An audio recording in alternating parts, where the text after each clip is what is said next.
शांति एक गरीब औरत थी जो सिलाई का काम करके अपना घर चलाती थी। शांति ने अकेले ही अपने तीनों बेटों की परवरिश की थी और उनकी शादी भी शांति ने अच्छे और अमीर घर की लड़कियों से करवाई थी। शांति की तीनों बहुएं अमीर घर से थीं और इस बात का उनकी तीनों बहुओं को बहुत ही घमंड था। ऐसे ही एक दिन शांति कपड़े सिल रही होती है, तभी वहां शांति की सबसे बड़ी बहू रूपाली आती है। माँ जी, आप फिर से अपनी सिलाई लेकर बैठ गई। मैंने आपको कितनी बार कहा है ना, आपको इन सिलाई की जरूरत नहीं है। आपके घर में आपकी एक नहीं, दो नहीं, बल्कि तीन बहुएं हैं और हम तीनों ही अच्छी फैमिली से हैं। बहू, मैं जानती हूँ कि तुम तीनों बहुत अमीर हो और तुम्हारे माँ बाप ने भी बहुत अच्छा खासा दहेज दिया है, पर मेरी रोजी रोटी ना ये सिलाई ही है और इन्हीं की बदौलत मैंने अपने बेटों की शादी तुमसे कराई है। इसलिए जब तक मेरे हाथ पैर सही सलामत हैं, मैं अपना सिलाई का काम तो नहीं छोड़ने वाली। अपनी सास की ये बात सुनकर रूपाली को बहुत गुस्सा आता है और वो वहां से चली जाती है। उसके जाते ही शांति की दूसरी बहू सिमरन आ जाती है और अपनी सास को सिलाई करता देख अपनी सास से कहती है, ये क्या माँ जी, आप फिर से सिलाई करने लगी? आप जल्दी से अपना सिलाई और कपड़ा लेकर यहाँ से हटो, मेरे कुछ दोस्त घर आ रहे हैं। अरे बहू, पूरा घर कपड़े, इंची टेप और कतरन से बिखरा पड़ा हुआ है। तुझे पहले बताना चाहिए था ना कि तेरे दोस्त आज घर पर पार्टी करने के लिए आ रहे हैं। अगर मुझे पता होता ना तो मैं सिलाई मशीन बाहर नहीं निकालती। माँ जी, मुझे क्या पता था कि इतना मना करने के बाद भी आप अपनी सिलाई मशीन लेकर बैठ जाओगी। मुझे तो लगा था कि हमारे समझाने के बाद आपको थोड़ी बुद्धि आ गई होगी, पर आप नहीं सुधरने वाली। सिमरन अपनी सास से बात कर ही रही होती है कि तभी वहां शांति की सबसे छोटी बेटी बबीता आती है, जो अपनी जेठानी की ऐसी बातें सुनकर अपनी जेठानी से कहती है, दीदी, आप माँ जी से कैसी बातें कर रही हैं? सिलाई करना माँ जी का काम ही नहीं, शौक भी है, और आप माँ जी को ताने दे रही हो। आप उनकी थोड़ी मदद नहीं कर सकती सिलाई मशीन अंदर रखवाने में? क्या मैं? हाँ, क्योंकि दोस्त आपके घर पर आ रहे हैं, माँ जी के नहीं। सास की चमची, अगर चमचागिरी हो गई हो तो थोड़ा हाथ तुम भी बटा दो। वैसे भी मैं खुद ही माँ जी की मदद करने वाली थी। वो तो देखा है मैंने। शांति की तीनों बहुएं अमीर थीं, पर शांति की दोनों बड़ी बहू में बहुत ही घमंड था। पर शांति की सबसे छोटी बहू हमेशा शांति से रहती, पर कभी कभी वो भी अपनी अमीरीपन का घमंड अपनी सास को दिखा ही दिया करती। अब शांति अपनी दोनों बहू की मदद से अपनी सिलाई मशीन कमरे में ले जाती है और कमरे में बैठकर सिलाई करने लगती है। कुछ देर बाद सिमरन के सभी दोस्त घर पर आते हैं और उन्हें मशीन चलने की आवाज सुनाई देती है। तुम्हारे घर में कोई दर्जी है क्या? मुझे सिलाई की आवाज आ रही है। नहीं, मेरे घर में भला। अरे, तुम्हारी तो कान और दिमाग दोनों ही कितने तेज हैं। तुमने बिल्कुल सही पकड़ा। हमारे घर में एक दर्जी है और दर्जी कोई और नहीं बल्कि हमारी माँ जी है, जो हमारी बेइज्जती करवाने का कोई मौका नहीं छोड़ती। क्यों, तुम्हें पता नहीं था? नहीं, मुझे तो अभी पता चला। सिमरन, गलत बात। तुम्हें अपने दोस्त से ये बात छुपानी नहीं चाहिए थी। वैसे तुम्हारे पास एक दर्जी है और तुमने हमें बताया भी नहीं। बता देती हमें भी। क्या बताती कि मेरी सास दर्जी है, वो कपड़े सिलती है? अरे, मैं इतने अमीर घर से हूँ, इतने मॉडर्न कपड़े पहनती हूँ और मेरी सास 100-200 रुपए की सिलाई करती है। अगर मैं तुम सबको ये बात बता देती तो क्या मेरी बेइज्जती नहीं होती? अब सिमरन की ऐसी बातें सुनकर उसके दोस्त उससे कुछ नहीं बोल पाती और वो सब मिलकर पार्टी करने लगते हैं। पर उनके पार्टी करने से बबीता परेशान हो जाती है और वो गुस्से में अपने कमरे से बाहर आकर घर आए मेहमानों से कहती है, ये घर या कोई डिस्को या क्लब नहीं है, इसलिए आप सभी को अगर पार्टी करनी है तो बाहर जाकर कीजिए। सिमरन, तेरी जेठानी तो अच्छी है, पर तेरी देवरानी तो बड़ी बदतमीज है। उसे घर आए मेहमानों से बात करने की तमीज है या नहीं? बबीता, ये सब क्या? तुम्हें मैंने कितनी बार बोला है मेरे रास्ते में मत आया करो। फिर क्यों मेरे दोस्तों के साथ इस तरह की बातें कर रही हो? अगर मैंने तुम्हारे दोस्तों की बेइज्जती करी तो? दीदी, शायद आपने भूल गई, पर आपने मेरे दोस्तों की एक बार बेइज्जती करी थी और मैं बस उसी का बदला ले रही हूँ। और वैसे भी मैं आप लोगों की पार्टी की वजह से तो डिस्टर्ब हो रही हूँ। मेरी एक बहुत इम्पोर्टेंट मीटिंग भी चल रही है, इसलिए अगर आप लोगों को पार्टी करनी है तो आप मेरे क्लब में चले जाओ, मुफ्त की पार्टी कर लेना मेरा नाम लेकर। बबीता, अगर तुम अमीर हो तो हम भी कोई गरीब नहीं हैं, इसलिए हर समय अपनी क्लब का धोस मत दिखाया करो। दोस्त तो दिखाना पड़ेगा ना जेठानी जी, क्योंकि आप लोग अपने माँ बाप के पैसे पर उड़ते हैं, पर मैं अपने पैसों पर उड़ती हूँ। सच में ये औरत बहुत बदतमीज है। हमें नहीं करनी यहाँ पार्टी, हम जा रहे हैं यहाँ से। सिमरन के सारे दोस्त नाराज होकर वहां से चले जाते हैं। अब ये देखकर सिमरन बहुत गुस्सा आता है और वो दोनों बबीता को परेशान करने के लिए जानबूझकर कभी टीवी की आवाज तेज कर देते तो कभी खुद माइक लेकर गाना गाने लग जाती। मेरा मन कहने लगा चलो फिर से बबीता को तंग करें। आज हम फिर करेंगे उसकी मीटिंग खराब, क्योंकि उसने नहीं करने दी हमको पार्टी। अरे बहू, तुम दोनों तो कोई काम नहीं करती हो, लेकिन मुझे और बबीता बहू को तो बहुत सारा काम करना है। हमें काम करने दो, हमें परेशान क्यों कर रही हो तुम दोनों? हम आपको नहीं, अपनी देवरानी जी को परेशान कर रहे हैं, क्योंकि उसने हमें भी परेशान किया था। लेकिन बहू, वो तो मेरा ही काम कर रही है ना। आपका काम मैं समझी नहीं, भला वो आपका कौन सा काम करने लगी? अरे बहू, उस दिन जो तेरी दोस्त आई थी ना, बबीता ने उसे बहुत भला बुरा कहा और मेरे ही कहने पर बबीता ने उससे माफी मांगी। उसके बाद बबीता को अपनी गलती का एहसास हो गया। तो तेरी दोस्त ने बताया कि उसका बिजनेस है फैशन डिजाइनिंग का, इसीलिए उन्हें एक ऐसा दर्जी चाहिए जो उनके लिए कपड़े सिल सके और उनके डिजाइन बना सके। तो इसीलिए बहू ने तेरी दोस्त से दोस्ती कर ली और अब हम दोनों एक ही प्रोजेक्ट पे काम कर रहे हैं और मैं उसी की सिलाई कर रही हूँ। क्या वो बबीता इतना बड़ा गेम खेल रही है और मुझे पता भी नहीं चला? अब जैसे ही सिमरन को पता चलता है कि बबीता ने उसकी दोस्त से हाथ मिला लिया है, सिमरन को यकीन नहीं होता और तभी वहाँ बबीता आ जाती है। दीदी, अगर आप दोनों अपनी अमीरी के घमंड में इसी तरह से अंधी रहेंगे ना, तो कभी आप दोनों को कुछ पता नहीं चलेगा। इसीलिए कहती हूँ, माँ बाप की दौलत पर इतना मत उड़ो, खुद की कुछ मेहनत करो। और अब आप दोनों माँ जी को अपने पैसों का घमंड नहीं दिखा सकोगे, क्योंकि अब माँ जी बहुत ही जल्दी अमीर बनने वाली है। अब जैसे ही सिमरन और शीतल को पता चलता है कि शांति एक बड़ी कंपनी के लिए काम कर रही है और वहां के डिजाइनरों की बनाई हुई ड्रेस को सिल रही है, तो उन दोनों के होश उड़ जाते हैं। जिसके बाद शांति की तीनों बहुएं शांति की मदद करती हैं और उन्हें फिर कभी भी सिलाई करने से नहीं रोकती हैं और बहुत जल्द शांति इस उम्र में आकर एक फैशन डिजाइनर बन जाती हैं और अपनी बबीता बहू के बदौलत आसमान की ऊंचाइयों को छूती हैं। नेहा पढ़ाई लिखाई में बहुत अच्छी थी और वो अपनी आगे की पढ़ाई करने के लिए अमेरिका जाना चाहती थी, पर उसके माता पिता उसकी शादी करवाना चाहते थे। माँ, मुझे अभी शादी नहीं करनी, मुझे अभी और पढ़ाई करनी है, आप मुझे अमेरिका जाने दो। हम तुझे अमेरिका पढ़ने के लिए भेज देंगे, पर हमारी एक शर्त है। कैसी शर्त? तेरी पढ़ाई होते ही तू अमेरिका से वापस आ जाएगी और हम जिससे कहेंगे तू उस लड़के से शादी करेगी। माँ, मुझे आपकी सारी शर्त मंजूर है। इस तरह से नेहा अपनी माँ की सारी शर्तें मान जाती है और उसकी माँ भी उसे अमेरिका भेजने को तैयार हो जाती है। बहुत जल्द नेहा अपनी पढ़ाई के लिए अमेरिका जाती है और अपनी पढ़ाई पूरी करके इंडिया वापस आ जाती है। शर्त तो याद है ना तुझे? तू भूली तो नहीं? हाँ माँ, मुझे सब याद है, इसलिए आपने जो भी लड़का पसंद किया है मैं उसके लिए हाँ करती हूँ। इस तरह से नेहा बिना कोई सवाल जवाब किए अपने माता पिता की पसंद के लड़के कमल से शादी कर लेती है।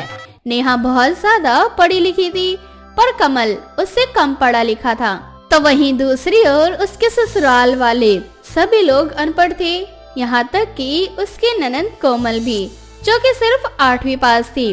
पर नेहा को ये बात पता नहीं थी। अब शादी के कुछ दिन बीत जाते हैं और ऐसे ही एक दिन, कोमल, अभी तुम्हारी पढ़ाई करने की उम्र है। मैं जब से यहाँ आई हूँ देख रही हूँ तुम एक भी दिन कॉलेज नहीं गई। तुम कॉलेज क्यों नहीं जाती हो? भाभी, मैं तो कभी स्कूल ही नहीं जाती, कॉलेज जाना तो बहुत दूर की बात है।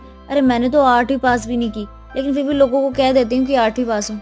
क्या? पर तुमने पढ़ाई क्यों नहीं की? और तुम्हारे भैया कितने पढ़े लिखे हैं? भैया आप जितने तो पढ़े लिखे नहीं है, लेकिन हाँ उन्होंने ग्रेजुएशन की है। मेरा तो पढ़ाई में मन ही नहीं लगता।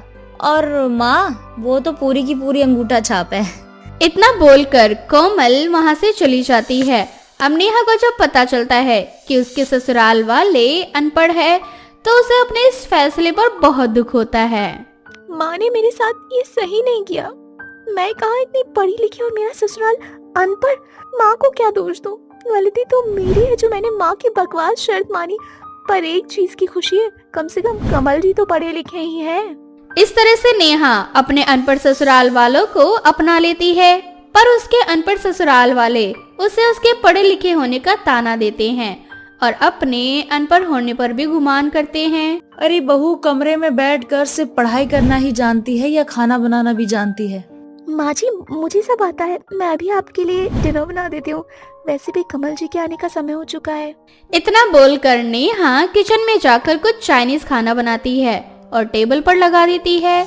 नेहा के साथ विमला और कोमल ने कभी चाइनीज खाना नहीं खाया था, इसलिए वो चम्मच को साइड में छोड़कर हाथों से ही खाने लगते हैं। ये देखकर नेहा अपनी सास से कहती है, अरे माँ जी आप दोनों ये क्या कर रहे हो? ये नूडल्स हैं, आप दोनों इसे दाल चावल की तरह क्यों खा रहे? इसे फोर्क से खाओ, मेरा मतलब है कांटे वाली चम्मच से। अरे बहू क्या फर्क पड़ता है, खाना पेट में ही तो जाएगा ना, चाहे हाथ से खाओ या कांटेदार चम्मच से। वैसे भी हमें इस चम्मच को देख के ही डर लग रहा है, कहीं इससे हमारे जीभ में छेद ना हो जाए। हमारे लिए तो हमारे हाथ ही सही हैं। अरे माँ तुम ना सच में अनपढ़ की अनपढ़ ही रहोगी। भाभी पढ़ी लिखी हैं, उन्हें हमसे ज्यादा समझ है। अगर वो कह रही हैं कि चम्मच से नूडल खाते हैं तो चम्मच से क्यों नहीं खा लेती? कोमल तू तो चुप ही कर जा, वरना एक थप्पड़ में तेरे सर से तेरा सारा भूत उतार दूंगी मैं। खुद तो पढ़ी लिखी है नहीं, खुद भी अनपढ़ है और मुझे बोल रही है। चुपचाप से बैठो और एक बात ना हमेशा याद रखना, हम बचपन से हाथ से ही खाना खाते आए हैं और हम हाथ से ही खाएंगे, हमें कोई शर्म नहीं है इसमें। पर माँ जी जिस तरह से आप खा रही हो इस तरह से तो आपकी तबीयत खराब हो जाएगी। हमारे हाथों में बहुत सारे बैक्टीरिया होते हैं, कीटाणु होते हैं जो खाने के जरिए हमारे पेट में चले जाते हैं। अरे बहू हम जानते हैं कि तू बहुत ही ज्यादा पढ़ी लिखी है, इसीलिए अंग्रेजों की तरह खाना जानती है, पर हमारे बस की बात नहीं है ये सब। इसीलिए तू हम पे ना अपने पढ़े लिखे होने का जोर मत डाल। इस तरह से विमला नेहा पर नाराज हो जाती है और गुस्से में बिना खाना खाए वहाँ से चली जाती है। पर कोमल अपनी भाभी से खाने का तरीका सीखती है। अब इसी तरह से कुछ दिन बीत जाते हैं और कोमल अपनी सहेली के साथ क्लब जाने के लिए तैयार होने लगती है। वो कोमल को इतना तैयार होता देख नेहा उससे कहती है, क्या बात है कोमल, आज तुम बहुत तैयार हो रही हो, कहीं जा रही हो क्या? हाँ भाभी हमारी सहेलियां ना क्लब जा रही हैं। हमने तो पढ़ाई छोड़ दी थी पर उन्होंने बहुत पढ़ाई की, बिल्कुल आपकी तरह। और बहुत समय बाद उन्होंने मुझे भी पार्टी में इनवाइट किया है। इनविट नहीं इनवाइट होता है, और क्लब में ऐसे सूट सलवार पहन के नहीं जाते। मेरे पास बहुत अच्छी ड्रेस है, मैं तुम्हें देती हूँ, तुम वो पहन कर जाना वहाँ। इस तरह से नेहा अपना वन पीस कोमल को दे देती है और उसका काफी अच्छे से मेकअप करती है। अपने आप को जब कोमल शीशे में देखती है तो वो अपनी सुंदरता की फैन हो जाती है। अरे भाभी इस ड्रेस में मैं कितनी ज्यादा सुंदर लग रही हूँ, बहुत ब्यूटीफुल लग रही हूँ। हमें देख के कोई भी नहीं कहेगा कि मैं अनपढ़ हूँ। भाभी मैं अब जा रही हूँ, आप ना माँ को संभाल लेना। ठीक है तुम आराम से जाओ, मैं घर में सब संभाल लूंगी। इस तरह से कोमल अपने दोस्तों के साथ पार्टी करने के लिए चली जाती है। अब ऐसे ही कुछ दिन बीत जाते हैं और एक दिन विमला का भतीजा अशोक आता है, जिसकी नजर में विमला के प्रॉपर्टी पर होती है। पर विमला अपने भतीजे पर आंख बंद करके भरोसा करती थी, इसलिए वो हर समय अपने भतीजे को अपने सर पर बिठा कर रखती थी।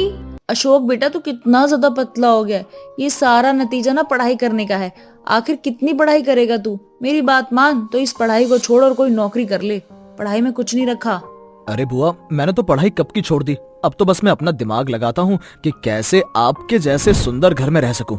बुआ कुछ दिनों के लिए मैं आपके साथ रह सकता हूँ। अरे बेटा ये भी कोई पूछने वाली बात है क्या? इस तरह से विमला अशोक को रहने की आज्ञा दे देती है। ऐसे ही कुछ दिन बीत जाते हैं और ऐसे ही एक दिन।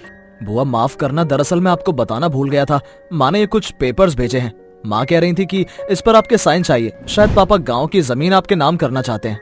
अरे तेरा बाप इतना अच्छा कहाँ जो मुझे कुछ दे, बस मरते हुए मेरे पिताजी बोल गए थे, बस इसी वजह से वो तेरा निकम्मा बाप गांव की जमीन ना चाहते हुए भी मुझे दे गया। लाभ जल्दी से अंगूठा लगा देती हूँ। अरे माँ जब आपको मामा जी पे विश्वास नहीं है तो भतीजे पे कैसे विश्वास हो रहा है? भाभी से एक बार पढ़वा लो ना क्या लिखा है इसमें। तू ना चुप कर, मुझे अपने भतीजे पे पूरा विश्वास है। उस कमंडी पढ़ी लिखी नेहा से मुझे कुछ भी नहीं पढ़वाना। इतना बोलकर विमला जैसे ही पेपर्स पर अंगूठा लगाने वाली होती है कि तभी वहाँ नेहा आ जाती है और वो पेपर उठाकर बोलती है, माँ जी, आपकी गलतफहमी है कि आपकी पढ़ी लिखी बहू को अपने पढ़े लिखे होने पर घमंड है। मैं आपको साफ साफ बता देती हूँ, इस कागजात में लिखा है कि आप अपने पूरे होशो हवास में अपना ये घर अपने भतीजे यानी कि अशोक के नाम कर रही हैं। अगर आप फिर भी इन पेपर्स पर अंगूठा लगाना चाहती हैं तो शौक से लगा सकती हैं। अब जैसे ही विमला को सच का पता चलता है, वो अपने भतीजे को घर से निकाल देती है और अपनी बहू से अपनी गलतियों की माफी मांगती है, जिसके बाद फिर कभी विमला अपनी बहू को नीचा दिखाने की कोशिश नहीं करती। राधा के पिता के गुजर जाने के बाद घर की सारी जिम्मेदारियां राधा के ऊपर आ गई थी। अब राधा के पास 1 मिनट की भी फुर्सत नहीं थी। सुबह के 5 बजे उठकर राधा घर के सारे काम करके ऑफिस के लिए निकल जाया करती और सीधा रात को 8 बजे घर आती। घर आकर राधा फिर से खाना बनाती और अपनी माँ और छोटे भाई के साथ खाना खाते हुए थोड़ा सा टाइम उन्हें देती और रात में नहाकर सो जाती। ऐसे ही एक दिन, राधा बेटा, आज संडे है, आज तो तू घर में है, फिर भी तू अब तक नहीं नहाई? माँ, हफ्ते में एक ही दिन तो आराम करने को मिलता है, उसमें भी घर के काम करके मैं इतना ज्यादा थक जाती हूँ कि नहाने का मन ही नहीं करता। तेरा मन क्या करता है मैं सब अच्छे से जानती हूँ। अब तेरी आदत हो चली है रात को नहाने की। देख राधा बेटा, ये आदत ना बेकार है। सुबह नहाना अच्छा होता है, इसीलिए तू रात को नहाना बंद कर दे और सुबह नहाया कर। माँ, सुबह नहाने के लिए समय भी तो होना चाहिए। मुझे इतना समय कहाँ मिल पाता है कि मैं सुबह नहा कर कहीं जाऊँ। अब प्लीज मुझे परेशान मत करो और खाना खाने दो, मैं बहुत थक जाती हूँ। राधा अपनी माँ की एक नहीं सुनती और खाना खाकर कमरे में सोने के लिए चली जाती है। ऐसे ही कुछ दिन बीत जाते हैं और एक दिन राधा के लिए अशोक नाम के लड़के का रिश्ता आता है। देख राधा, तेरे लिए रिश्ता आया है। लड़का बहुत अच्छा है, सरकारी नौकरी भी है। तू इस घर में बहुत खुश रहेगी और जानती, लड़का शहर में रहता है। अब तो तू शहरी बहू कहलाएगी। दीदी, घर की चिंता तुम मत करो, वैसे भी अब मैं बड़ा हो गया हूँ, मुझे भी नौकरी मिल चुकी है। अब मैं माँ का और घर का ख्याल रख सकता हूँ। तुम अपने ससुराल जाओ। मुझे भगाने की तुझे बड़ी जल्दी हो रही है, क्यों? तुम्हारी उम्र हो गई है दीदी, अगर अब भी शादी नहीं करोगी तो कुछ सालों बाद बच्चे तुम्हें दीदी दीदी बोलेंगे। इस तरह से दोनों भाई बहन आपस में लड़ने लगते हैं। समय यूं ही बीतता जाता है और बहुत जल्द राधा की शादी अशोक से हो जाती है। ससुराल में जाने के बाद भी राधा अपनी हरकतों से बाज नहीं आती और ऐसे ही एक दिन, राधा, ये सब क्या है? जब से हमारी शादी हुई है मैंने तुम्हें हमेशा रात को ही नहाते हुए देखा है, तुम दिन में क्यों नहीं नहाती? अशोक जी, शहर की बहू अक्सर रात को ही नहाती है और मुझे तो रात को ही नहाना पसंद है। रात को नहाकर बहुत फ्रेश फील होता है। ऐसा कुछ नहीं होता। अगर तुम शहर की बहू हो तो मैं भी तुम्हारा शहरी पति हूँ। मैं तो रात को नहीं नहाता और ना ही भाभी रात को नहाती है। तुम्हें कैसे पता कि भाभी रात को नहाती है? ये नहीं हो सकता कि वो रात को नहाती हो। तुमसे बातों में कोई नहीं जीत सकता, जाओ जाकर नहा लो। अब राधा हंसते हुए नहाने के लिए चली जाती है। ऐसे ही कुछ दिन बीत जाते हैं और एक दिन जब राधा की सास अर्चना को पता चलता है कि राधा दिन में ना नहाकर हमेशा रात में नहाती है, तो वो राधा को फटकार लगाती है। राधा बहू, इस घर में बहुएं ना दिन में नहाती हैं और पूजा पाठ करती हैं, ना कि इस तरह से रात में नहाती हैं। और कल से रात में बिल्कुल मत नहाना। पर माँ जी, पूजा तो जेठानी जी करती है और ये सुबह नहा कर ही करती है। मुझे नहाने की सुबह क्या जरूरत? वैसे भी मुझे तो रात को नहाना पसंद है और मेरी ना रात को नहाने की आदत है। अगर ऐसी बात है ना बहू, तो अपनी आदत सुधार ले, क्योंकि अगर तू बीमार पड़ गई रात में नहाने से तो मैं तो तेरा इलाज करवाने वाली नहीं हूँ। बुला लेना अपने मायके से, वही आकर तुम्हारी सेवा करेंगी और वही तेरा इलाज करवाएंगी। अपनी सास की बातें सुनकर राधा को बहुत गुस्सा आता है और राधा गुस्से में वहाँ से चली जाती है। ऐसे ही कुछ दिन बीत जाते हैं पर राधा घर में किसी की नहीं सुनती और रात में ही नहाना जारी रखती है। एक दिन राधा को जुकाम हो जाता है। उसका जुकाम देखकर उसकी जेठानी उससे कहती है, गर्म पानी का भाप ले लो और तुम्हें जुकाम से राहत मिलेगी। और कोशिश करो कि कुछ दिन तक तुम रात में ना नहाओ। अगर इसी तरह से रात में नहाती रही ना तो तुम्हारी तबीयत बिगड़ जाएगी। और जानती हो ना तुम कि अभी मौसम कैसे चेंज हो रहा है, ऐसे बीमार पड़ना तो आम बात है। नहीं दीदी, रात को नहाने से मेरी तबीयत कभी खराब नहीं होती। मुझे तो डर है कि कहीं ऐसा ना हो कि दिन में नहाने से मेरी तबीयत खराब हो जाए। मैं समझ सकती हूँ राधा कि तुम्हें रात में नहाने की आदत है, लेकिन कुछ ही दिनों की बात है और वैसे भी आदत को बदली जा सकती है। माफ करना दीदी, पर मैं अपनी कोई भी आदत नहीं बदलने वाली। मैं जैसी हूँ वैसे ही रहूंगी। राधा अपनी जेठानी की भी बात नहीं मानती और वहाँ से चली जाती है। अब धीरे धीरे राधा की तबीयत खराब होने लगती है, पर फिर भी राधा रात को नहाना नहीं छोड़ती।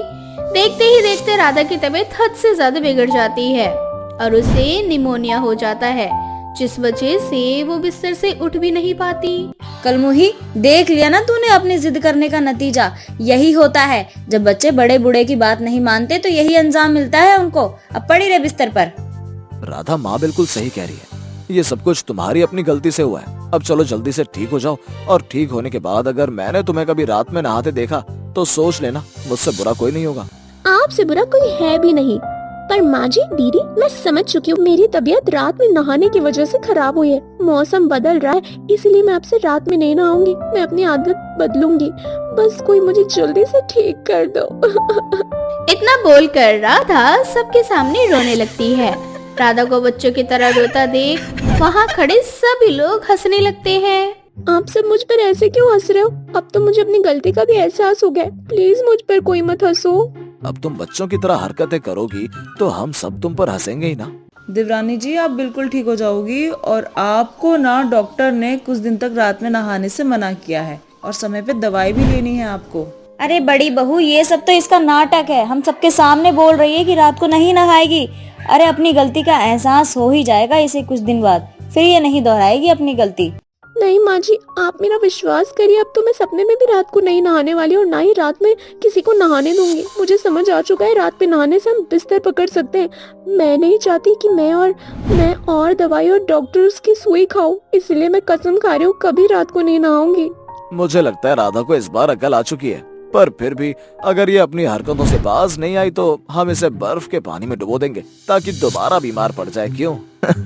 इस तरह से सभी घर वाले मिलकर राधा का मजाक बनाने लगते हैं। अब ऐसे ही कुछ दिन बीत जाता है और बहुत जल्द राधा पहले की तरह ठीक हो जाती है, जिसके बाद फिर कभी राधा रात को नहीं नहाती और अपनी जेठानी की तरह सुबह नहाकर नाश्ता बनाती और भगवान की पूजा करती।